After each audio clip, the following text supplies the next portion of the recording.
मैं बधाई दूंगा स्टेट टैक्स डिपार्टमेंट को, जिसने एक नई पहल जम्मू कश्मीर में प्रारंभ की है चार्टर्ड अकाउंटेंट एसोसिएशन के साथ मिलकर। मुझे इस बात की हार्दिक प्रसन्नता है। जैसा आप लोगों ने सुना, इस अभियान का नाम ही कर्तव्य दिया गया है। मैं समझता हूं कि अब tax payers, industry association, traders association, drawing और डिसबर्सल ऑफिसर्स और बाकी स्टेक होल्डर्स का दायित्व है कि जम्मू कश्मीर की अर्थव्यवस्था को मजबूत बनाने के महायज्ञ में हम सब अपना योगदान दें। होलिस्टिक टैक्स अवेयरनेस की दिशा में उठाया गया यह कदम इस बात को ही दर्शाता है कि स्टेट टैक्स डिपार्टमेंट ने रेगुलेटरी की बजाय प्रमोटिव अप्रोच अपनाया है और कैपेसिटी बिल्डिंग पर फोकस किया है। मुझे विश्वास है कि सभी स्टेक होल्डर्स के समन्वय से ये सिंपोजियम आर्थिक गतिविधियों को नई गति देने के हमारे लक्ष्य की दिशा में एक महत्वपूर्ण मील का पत्थर साबित होगा।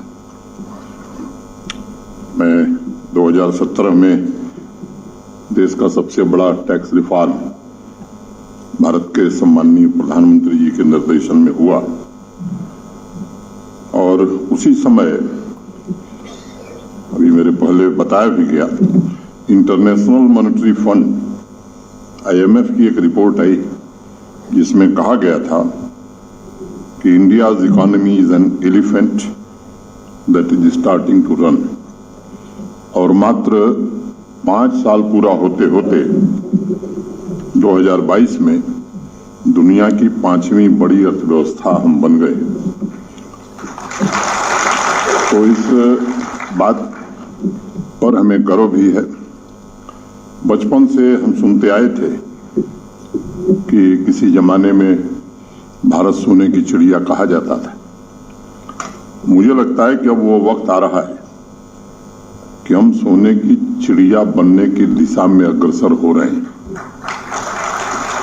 सबसे तेज गति से आगे बढ़ने वाली इकॉनमी हमारी है। मैन्युफैक्चरिंग हब का जो सपना देश के लोग देख रहे हैं वो हकीकत में तब्दील हो रहा है। एक बात महसूस की जाती है कि जब भी कोई नया कानून बनता है, जब भी कोई बदलाव आता है, तो उसे स्थायित्व मिलने में थोड़ा समय लगता है। अनेक प्रकार के एप्रीहेंशंस होते हैं, लेकिन जीएसटी बहुत कम समय में वन नेशन वन टैक्स के संकल्प को मूर्त रूप दे सका, रिटर्न को सिंपल बनाया और सबसे बड़ी बात कि इनडायरेक्ट टैक्स कलेक्शन में जो लीकेज था लगभग उसे समाप्त कर दिया गया। मुझे ये कहते हुए गर्व महसूस हो रहा है कि राष्ट्र निर्माण के महायज्ञ में जीएसटी द्वारा सभी स्टेक होल्डर्स ने अपने दायित्वों का निर्वहन करके अभूतपूर्व योगदान दिया है और इस व्यवस्था ने सिर्फ अर्थव्यवस्था में आवश्यक परिवर्तन आया ऐसा नहीं है, बल्कि इस व्यवस्था को भ्रष्टाचार मुक्त बनाने की दिशा में भी हम काफी हद तक आगे बढ़े हैं। 3 वर्षों में मेहता जी बता रहे थे, जम्मू कश्मीर भी उस दिशा में आगे बढ़ने की कोशिश कर रहा है। ट्रांसफॉर्म, रिफॉर्म और परफॉर्म कोशिश की जा रही है और माननीय प्रधानमंत्री जी के विजन के मुताबिक जम्मू कश्मीर कैसे ट्रांसफॉर्म हो, इसकी हर कोशिश की जा रही है। जो जरूरी रिफॉर्म है वो भी की जा रही है और सभी सेक्टर हमारे परफॉर्म करें, इसकी भी पूरी क्षमता से कोशिश हम सब मिलकर के कर रहे हैं। मैं उन आंकड़ों में नहीं जाना चाहता हूं कि पिछले 3 वर्षों में क्या क्या हुआ है, लेकिन अनेक ऐसी उपलब्धियां पिछले 3 वर्षों में हमने हासिल की हैं, जिसका श्रेय निश्चित रूप से टीम जम्मू कश्मीर को जाता है, जिसने जमीन पर नीतियों का क्रियान्वयन किया है। देश भर में जब जीएसटी, मुझे याद है मैं संसद में था, उस रात को भी था, जब लागू किया गया था तो देश भर में बड़ा विरोध हो रहा था। आज स्थिति पूरी तरह बदल गई है। अब 1 साल बाद अखबारों के पन्ने जीएसटी की तारीफों से भरने लगे हैं। आम आदमी से लेकर व्यापारी वर्ग तक सब लोग एक स्वर से कहने लगे हैं कि हिंदुस्तान के इतिहास में, हिंदुस्तान के विकास में जीएसटी के योगदान को सदैव याद रखा जाएगा। अब देखिए, इसी साल जनवरी में केंद्र सरकार ने 1,56,000 करोड़ रुपए जीएसटी रेवेन्यू अर्जित किया है। राज्यों को जाने वाले रेवेन्यू का हिस्सा भी बढ़ा है। जब राज्यों के पास पैसा आता है तो वो सीधे वहां से निकलकर जनता की जेब में किसी न किसी माध्यम से पहुंचता है, क्योंकि वो राज्य के विकास पर खर्च होता है। हमें इस बात को सदैव याद रखना चाहिए कि इकॉनमी तभी ग्रो करती है जब इकोनॉमिक एक्टिविटी बढ़ती है। सरकारी खजाने में ज्यादा पैसे का मतलब है सभी सेक्टर्स में गतिविधियां तेज होंगी। कंस्ट्रक्शन से लेकर गांव के बाजार तक आम आदमी के जेब तक पैसा पहुंचेगा, वो उसे खर्च करेगा। और ज्यादा खर्च का साफ मतलब है कि इकॉनमी स्थायी रूप से बढ़ेगी, समावेशी विकास को बढ़ावा देगी, देश की खाद्य सुरक्षा मजबूत होगी, रोजगार के अवसरों का सृजन होगा। और इसलिए अक्सर ये बात मैं कहता हूं कि सिर्फ प्रशासन का काम नहीं है, बल्कि सरकार और समाज या नागरिकों की साझी जिम्मेदारी है। मुझे एक बात स्मरण है, दुनिया के एक बड़े अर्थशास्त्री जिनका नाम है जोसेफ स्टिग्लिट्ज, उन्होंने कहीं लिखा था कि साझी समृद्धि ही सच्ची और अस्थायी समृद्धि हो सकती है। और मैं समझता हूं कि उसी साझी समृद्धि की भावना से आज जम्मू कश्मीर सही रास्ते पर आगे बढ़ने की कोशिश कर रहा है। कारोबारियों के हितों का ध्यान रखने को लेकर के फैसले करने हों। और मुझे याद है जब मैं शुरू में आया ही था, कोविड का दौर था, इस बात का जिक्र मैं करना आवश्यक समझता हूं। उसी समय हम सबने फैसला किया कि बिजनेस और इंडस्ट्री को गति देने के लिए एक स्टिमुलस पैकेज की घोषणा हम सबने की थी, ताकि यूनियन टेरिटरी की इकोनॉमी को पुनर्जीवित किया जा सके। और मुझे लगता है कि देश के किसी राज्य या किसी यूटी ने उस तरह का पैकेज कहीं भी नहीं दिया था। तो ये मंतव्य स्पष्ट करता है कि सब प्रशासन चाहता क्या है। किसी भी राज्य या संघ राज्य क्षेत्र की साझी समृद्धि का साझा उद्देश्य भी होता है। अब जम्मू कश्मीर अगर देश आत्मनिर्भर हो रहा है तो जम्मू कश्मीर को भी आत्मनिर्भर होना पड़ेगा, होना चाहिए।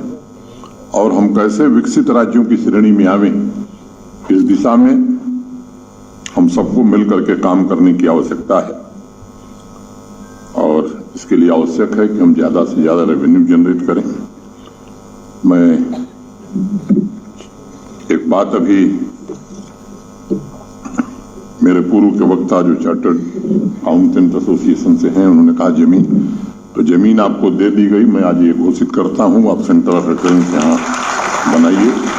रश्मि सिंह जी को आप प्रस्ताव दे दीजिए जल्द से जल्द, क्योंकि अभी एक जमीन खाली करो अभियान चला था। अब उस जमीन का उपयोग क्या होगा जो खाली हुई है, अवैध ढंग से जिन लोगों ने कब्जा किया था। तो कल एक फैसला हमने किया कि ऐसे ही सेंटर ऑफ एक्सीलेंस बनाएंगे, स्पोर्ट्स फील्ड बनाएंगे, डिफरेंट डिपार्टमेंट्स, स्कूल कॉलेज अस्पताल बनाएंगे। तो सरकार की जमीन अगर गलत लोगों ने कब्जा किया था, वो सरकार के पास आई है, तो उसका उपयोग पूरी तरह से जम्मू कश्मीर के सामान्य नागरिकों के लिए हो, ये हमारा अंतिम फैसला है। और इसलिए मैंने आपसे कहा कि जमीन की अब हमारे पास कोई कमी नहीं है। और प्रेस के मित्र हमारे हैं, मैं अभी जीएसटी के चक्कर में मैं समझता हूं कि न मैं कोई उसका विशेषज्ञ हूं, और मैं अब जनरल बात ही आज के कार्यक्रम से थोड़ा हट करके करना चाहूंगा। मित्रों,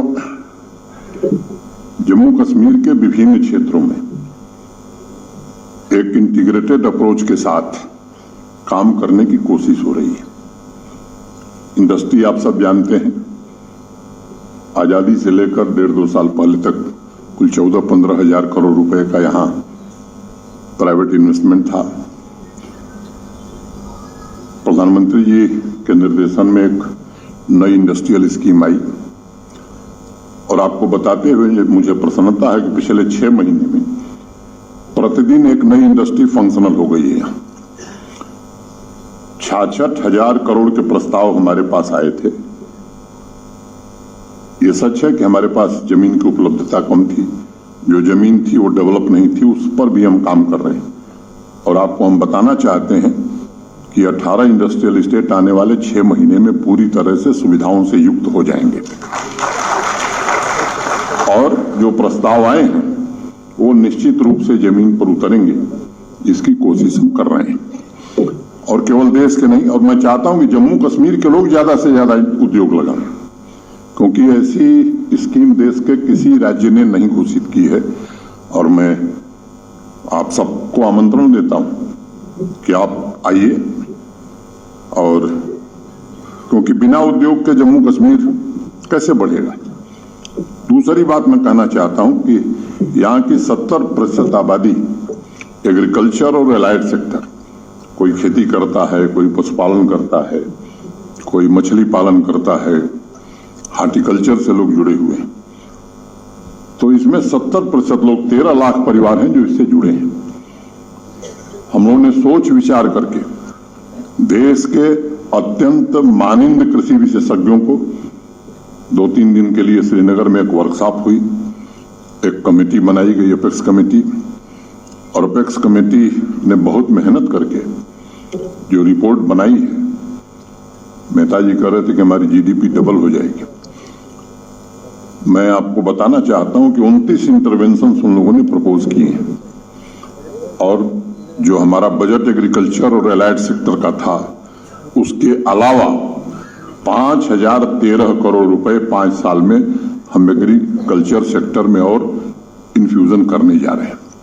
और उन 29 इंटरवेंशंस को पूरी तरह से जमीन पर लागू करने की ईमानदारी से हम कोशिश कर रहे हैं। और मैं मानता हूं कि जितना भी आज हार्टिकल्चर प्रोड्यूस हमारा एप्पल है, जिसका नाम ले लीजिए, चेरी है, सैफरन है, या यहाँ का बासमती है, गुच्ची है, ये सब चीजें, या दूध है, कई मामलों में हम फॉडर में 80% फॉडर हम बाहर से ले आते हैं। इन सब में आत्मनिर्भरता और हमारी पैदावार कई गुना बढ़ जाए, और 13 लाख परिवार सम्मान पूर्वक रह सके, इसे हम पूरी तरह से लागू करने की कोशिश कर रहे हैं। मैं पूरी तरह आश्वस्त हूं, इसे लागू करने में हमें सफलता मिलेगी। टूरिज्म अनप्रेसिडेंटेड, इतना टूरिस्ट कभी जम्मू कश्मीर में आया ही नहीं था, और अब ये उस दिशा में हॉस्पिटैलिटी सेक्टर की भी संभावना बढ़े, इसकी तैयारी में हम सब हैं। और आने वाले दिनों में, क्योंकि मैं इस बात पर पूरी तरह यकीन करता हूं कि सरकार का काम व्यवसाय करना नहीं है, अनावश्यक सरकारी विभाग होटल चलावे, मैं इसके पूरी तरह खिलाफ हूं। और इस तरह की जो संपत्तियां हैं वो हम पारदर्शी तरीके से,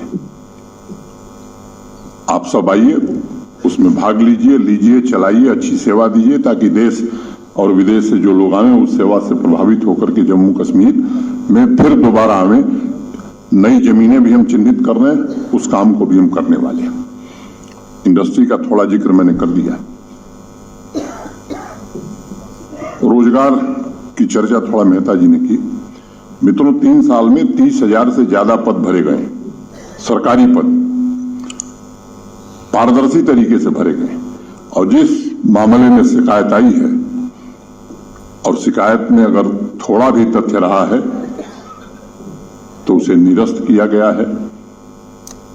देश में सबसे विश्वसनीय जो जांच एजेंसी है, जांच सीबीआई को दी गई है। ढेर सारे लोग सीबीआई की कार्रवाई भुगत रहे हैं और मैं इस सभागार में आप सबको आश्वस्त करना चाहता हूं कि जिसने भी गलत किया है, संविधान और कानून के दायरे में जो भी सजा मुकर्रर है वो उसे जरूर मिलेगी, उसे कोई बचा नहीं सकता है।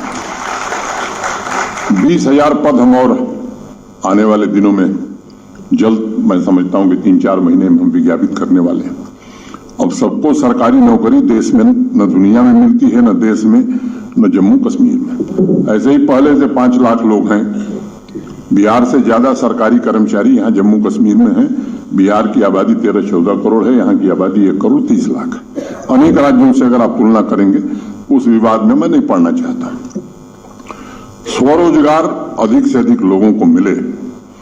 अभी आप में से कुछ लोगों के ध्यान में होगा, बैक टू विलेज 4 ये अभियान हम सबने शुरू किया था। ढेर सारे मुद्दे थे, वैसे ही अर्बन लोकल बॉडीज के लोगों ने भी शुरू किया था।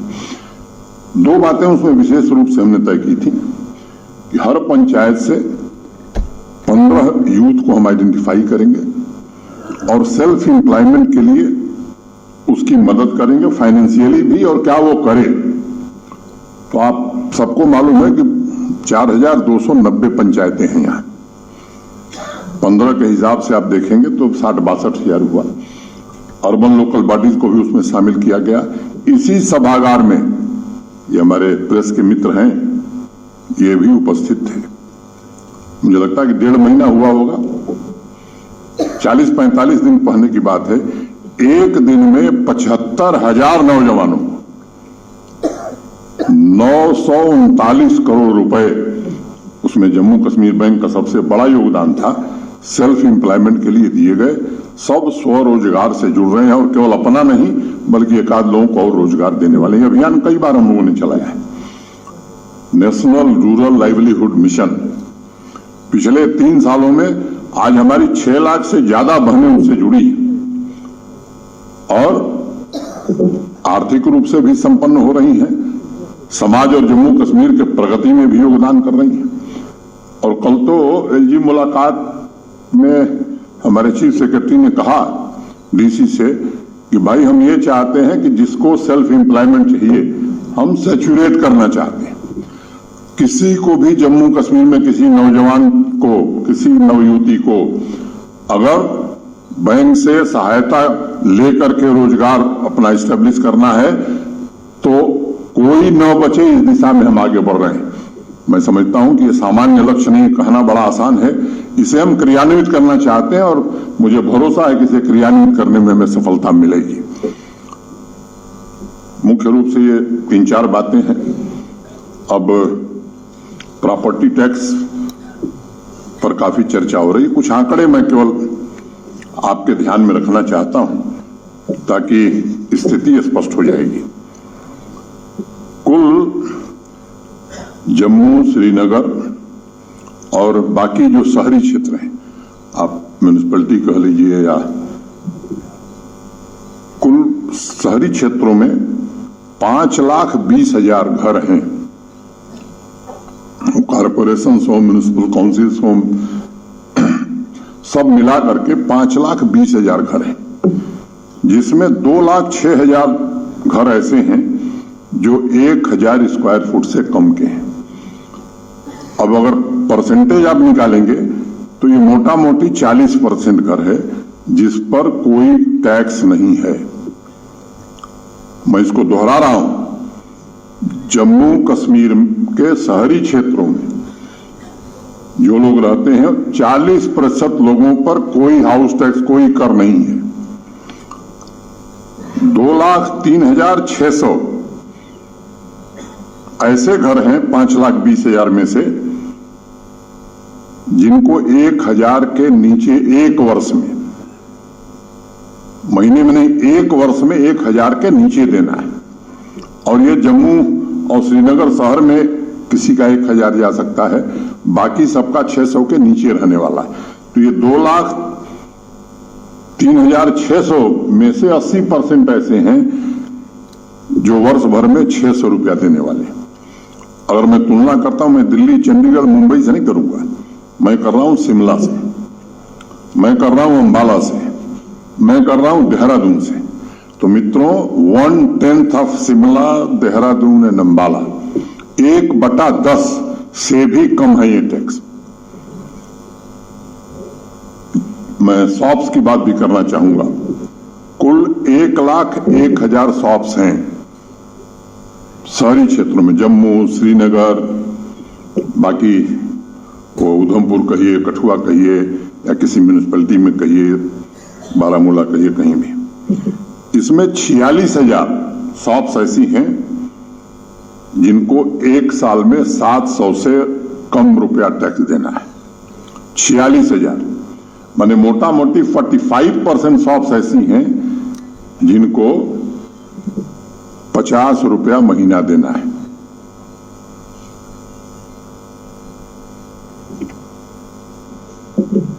तीस 30,000 शॉप्स ऐसी हैं जिनको 2,000 रुपए से भी कम देना है वर्ष भर में। और ये 30,000 में 20,000 ऐसी होंगी जो 1,500 के नीचे ही जिनको देना है। तो ये प्रतिशत अगर आप देखेंगे तो चाहे वो दुकान हो, और ये भी उन शहरों की तुलना में 1/10 से भी कम है। वो रेट मैं नहीं पढ़ना चाहता हूं, ज्यादा समय लगेगा। मतलब क्या हुआ कि सबसे लोवेस्ट प्रॉपर्टी टैक्स हिंदुस्तान के किसी शहर से आप तुलना कर लीजिए, या जिस पर लगाया है तो वेरी मीगर लगाया है। अब कुछ लोग हैं दिल्ली में 50,000 रुपए टैक्स दे रहे हैं। 50,000 रुपया, उनकी तस्वीर मेरे पास है, उनके घरों के बाहर उनके नाम लिखे हुए हैं, और यहां कह रहे हैं कि साहब हम 1,000 भी नहीं देंगे। मैं सबसे अनुरोध करना चाहता हूं, जैसा मैंने पहले कहा, सरकार और प्रशासन का प्राथमिक दायित्व है कि सामान्य लोगों को दिक्कत न हो, और इसका पूरा ध्यान रखा गया है। मोटे तौर पर 75-80% जो आबादी है उसका पूरी तरह से ध्यान रखा गया है। अब जिनको वास्तव में टैक्स देना चाहिए, मेहता जी ठीक कह रहे थे, वो बाकी लोगों को उकसाने की कोशिश कर रहे हैं। देश के हर शहर, हर राज्य में लग गया है। हम भी भारत के नागरिक हैं, और कई भ्रांतियां यहां हैं। जहां कहा जाता था कि हमारी बिजली इतनी बनती है, पता नहीं आप में से कितने लोगों को मालूम है, हमारी कुल उत्पादन क्षमता 3450 मेगावाट, और केवल हाइड्रो पावर हम उत्पादित करते हैं। ये सच है कि आने वाले 3 साल में हम इतनी बिजली और बना लेंगे जो 70 साल में बनी थी, लेकिन 7-8 महीने केवल 300 मेगावाट जनरेशन होता है जम्मू कश्मीर में। अगर बाहर के प्रदेशों से बिजली न आवे तो यहां बिजली नहीं दी जा सकती है। ये भ्रांतियां कुछ लोगों ने अनावश्यक फैलाई थी। मुझे लगता है, मैं बार बार कहता हूं कि हम विश्वास रखते हैं सामान्य लोगों से संवाद में। किसी को लगता है कि इसमें कुछ गलत है, कुछ और बेहतर तरीका हो सकता है, मैं स्वागत करूंगा। आइए सुझाव दीजिए, दरवाजे हमारे खुले हैं। आपको लगता है कि इस व्यवस्था में कोई गड़बड़ है, इससे बेहतर व्यवस्था आप बता सकते हैं, मैं आप सबका स्वागत करूंगा।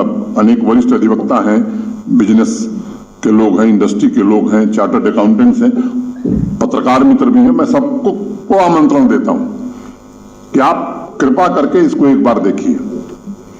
आपको लगता है कि इससे बेहतर भी कुछ किया जा सकता है, मुझे कोई आपत्ति नहीं, लेकिन आपसे मैं निवेदन करना चाहता हूं कि ये कुछ लोग जो गुमराह करने की कोशिश कर रहे हैं, कृपा करके उस जाल में न किसी को फंसना चाहिए।